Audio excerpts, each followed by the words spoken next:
Good morning friends. In this video, we will discuss about what is a finite automata. To make you understand what is a finite automata, I have taken a small example.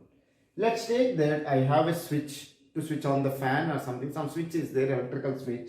That switch can be of two states. A switch can be an off state or it can be in the on state. Okay, so that's why I have represented as two states. So this is a state, this is another state.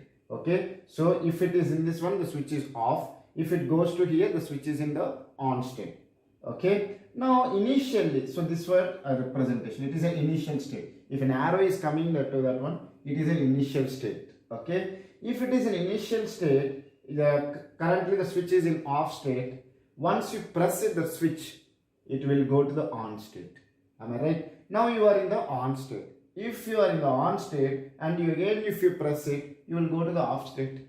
Is it clear? So this is an example for a finite automata. Meaning is that you have a set of states and you have set of transitions. So from a state, if you are performing something, where you are going. From this state, if you are pressing something, what you are going. So this one we'll call it as a finite automata. If you see that whether it takes a finite amount of memory or infinite amount of memory, it will take finite amount of memory because you need to store these two states and the transition function. So I can say that that's why we can solve that it is a finite automata because it takes a finite amount of memory. So even infinite languages we can represent using the finite automata. Okay, so now before going about what is the finite automata, all these things, first let me discuss what are the different types of finite automatas are there.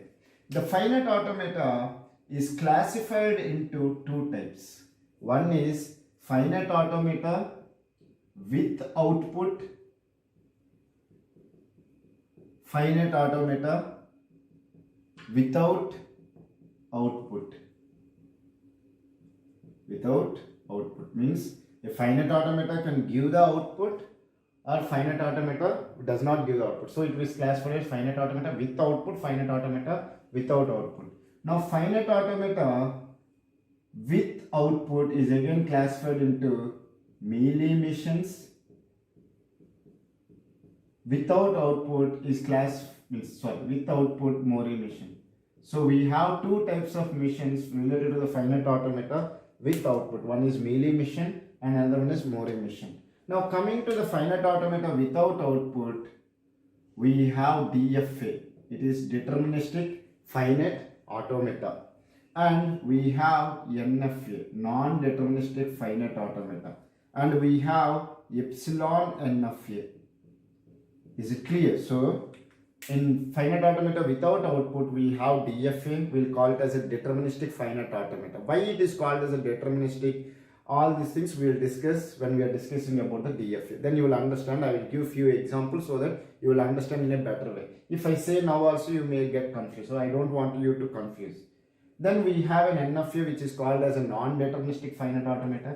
And we have epsilon NFA which is have the epsilon moves. The difference between NFA and epsilon NFA is in NFA you will not have epsilon moves, whereas epsilon NFA you will have epsilon moves also. Means from a state by taking epsilon is nothing but is a zero length string. So if you are some state and you want to move to another state without doing anything because epsilon is empty one. Okay, you are in some state, you want to move to some other state without performing anything, so we will write it as an epsilon move. So in epsilon NFA you will have these epsilon moves. So I hope you have understood what are the different types of finite automatas. Finite automata with output, without output, what is Mealy machine, Mori machine, DFA, NFA, epsilon NFA. All these things I will discuss with few examples, you don't get confused. So let me discuss about the DFA. First we will go for the finite automata without output like DFA we will discuss, then we will discuss NFA, then we will discuss epsilon NFA, and even we will discuss whether they all have equal power or not. What is meant by equal power is what is the set of languages which can be accepted by a DFA can be have an equivalent NFA or not, whether we have an epsilon NFA or not. All these things we will discuss. Suppose if the power in the word power in the TOC is if you have a DFA, okay, suppose some language is there, okay, for that long ways, can we construct a DFA? If we can construct a DFA, we can easily construct the NFA, and we can easily construct a epsilon NFA. So I can say that DFA, NFA, epsilon NFA have the equal power. Okay, so anyway, if you does not understand what is this equal power, you don't confuse. So let me discuss about the DFA, deterministic finite automata. Before discussing about the deterministic finite automata, I want to discuss the representation of a DFA. How we will represent any DFA. Any DFA will have certain things. We have a Q, we have sigma, we have a delta, we have Q naught, we have F. So any DFA, deterministic finite automata, will have these things. What is this Q? Q represent finite set of states. Q represents finite set of states. Okay, as we said, it is a finite automata. DFA is also a deterministic finite automata. So we should have a finite set of states. So what are the set of states are there in the DFA will be there in the Q. Now you have the alphabets. What are the alphabets? On what alphabets you have constructed this one? So we have discussed about alphabets. So it can be a finite set. Okay, it is a finite set of symbols. So in this one, let's take that I have taken an example A comma B are my alphabets. Now what is Q naught? Q naught is an initial state. Q naught is an initial state. I will discuss about the transition function. First let me represent what is an initial state. If you see our previous case, we have an on and off. That off is our initial state. Okay. What is the final state? F is set of final states. Then you can ask me, sir, you are for an initial state, you have written only one initial state, meaning initial state is there, but here you are writing a set of final state. What is the meaning of these two difference? In any DFA or any NFA or any epsilon NFA, if you take it, you will have only one initial state. Okay. Whereas final states, you can have more than one final state also. So that's why I am calling it as a set of final states. So if you have two final states in a DFA, you will have the two final states in this F. Any DFA if you take, you will have only one initial state. So that's why I am mentioning it as an initial state. So to make you understand what is this transition function, what is all these things, I am writing a one DFA. Okay, from a state A, from B, of A comma B, this is my final state and this is my initial state, and I am having a C, so A comma B. If you does not understand what I have constructed, you don't worry. This DFA is on alphabets. Let me tell what is this DFA and how I constructed. I will not discuss here, you will get confused. Later I will take few more examples and I will discuss for you, don't worry. Okay, I have an alphabets A comma B. On this alphabets, I want to find a DFA which consists of exactly of length 1. Okay, it should consist of exactly of length 1 only. So this is the DFA for it, or I can say that this is the minimal DFA. Okay, so you don't worry how I have constructed, why it is, whether it is accepting or not, all these things you don't worry. Just to make you understand what is the initial state, final state, all these things, then I am discussing. Now if you see that Q is nothing but a finite set of states.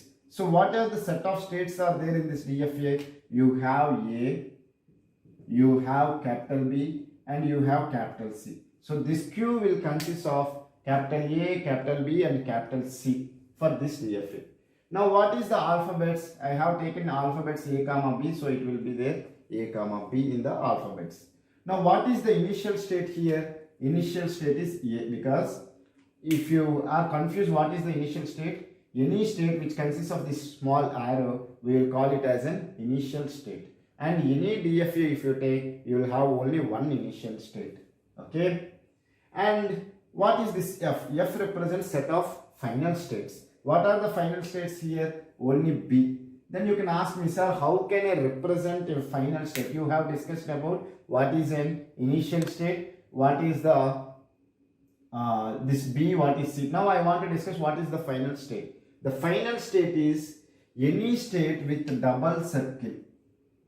We will call it as a final state. So this is the representation for a final state. So in this example, B is the final state because only that state is having the double arrow. So I can say that it is only one final state is available for this DFA.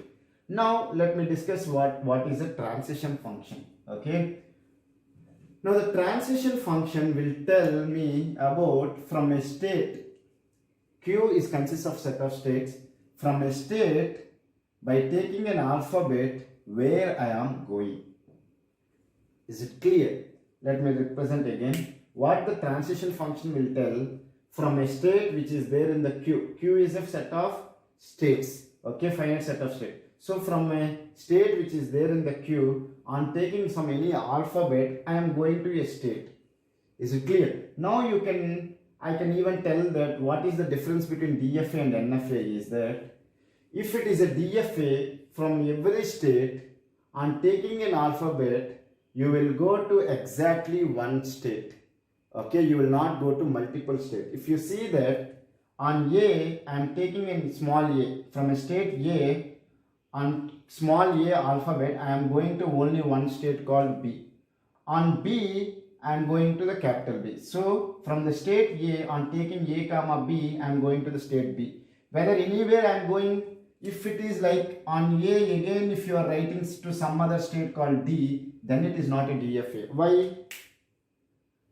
On A, on small a you are going to B, and if you write like here A, if you are going D, then it is non-deterministic, means we are confusing. Now if I am in a state A, on taking input small a, should I go to B or should I go to D? It is not certain. Okay, so that's what we'll call it as an NFA. But whereas in DFA, from a state, from an input alphabet, you will go to only one state.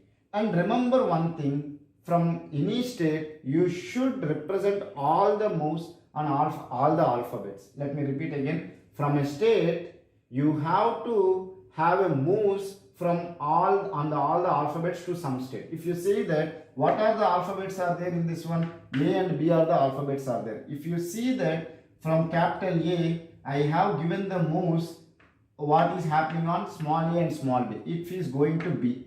Okay, so that is valid. Now from B on A comma B, it is moving to C. From C on A comma B, I am moving to C itself. So from each state, if you see that on each alphabet, in where it is moving, I have discussed. So that will be represented by a transition function. In this case, I have represented as a delta. So let me take it. What are the states are there? Q consists of capital A, capital B, capital C. Okay. And what is the sigma consists of A comma small b. So if you see that A on A, from the state A, on taking A, where I have moved to the state B. So we will represent like this. Okay. Now A on B. From a state A, if I take an input alphabet B, to which state I am moving? I am moving to the state called B. From B on A, we are moving to C. B on A, we are moving to C. B on B, we are moving to C. From C on A, we are moving to C. C on B, we are moving to C itself. So this is what the transition function consists of. If you see that from capital A state, on all the alphabets, A comma B alphabets are there, we have gone to some state. It is not always that you should go to only one state on all alphabets. In this example, it came like that. But on capital A to A, I can go to some other state. On B, I can go to some other state. But remember one thing, from a state, you have to have the moves for each alphabet and it should go to only one state. Okay, is it clear? In this case, it went to only one state, it's not a problem, but what is my point is that capital A on small a, it should go to only one state, not to multiple states. If it is going to multiple states, we will say that it is not a DFA, it is a non-deterministic finite automata. Okay, so I hope you have understood how the representation of a DFA and what is the initial state, set of final state, all these things. So in the next video, I will discuss few examples for a DFA construction. Thank you so much.